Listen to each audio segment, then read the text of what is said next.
khôi mùi các bạn khôi mùi có bao rồi Thiên Xuân à? Vâng vô. Ba các bạn. Rùa mặt lên ăn nè. Vô. rùa bắp Bên bà. khôi mùi Anh có cái viên nước chưa anh? Vô mắt đó. Trôi ra. Lên lên. Đây. Nước bông bê gai. Nước bông bê gai. Đấy rồi. Hỏi lại luôn bây giờ. Một lắm rồi. Anh thay nó chôn. Đi đâu rồi? Ở trên ban nó lên. Chơi ban nào?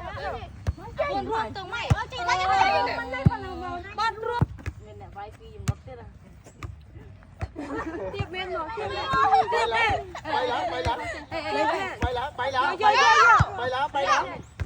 lá bay lá Mà hey. bay lá Nắm miệng anh cái luôn nè với anh mở. Anh lên.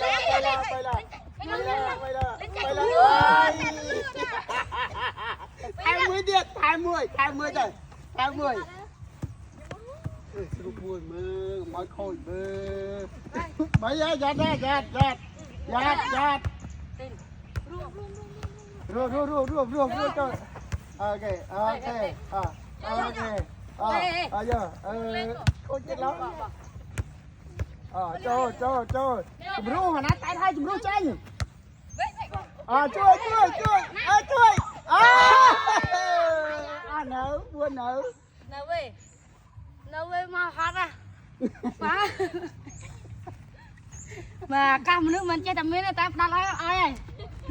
Đó ai mới tiết rồi. Nâng ta mà chỉ ba sao sao mấy na có mấy ai ruột này.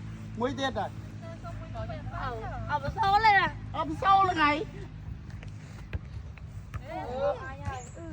Giạt. Lại. Lấy em giạt. Mà tao cho tao.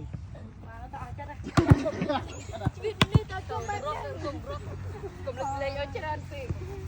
Cam men trên thiên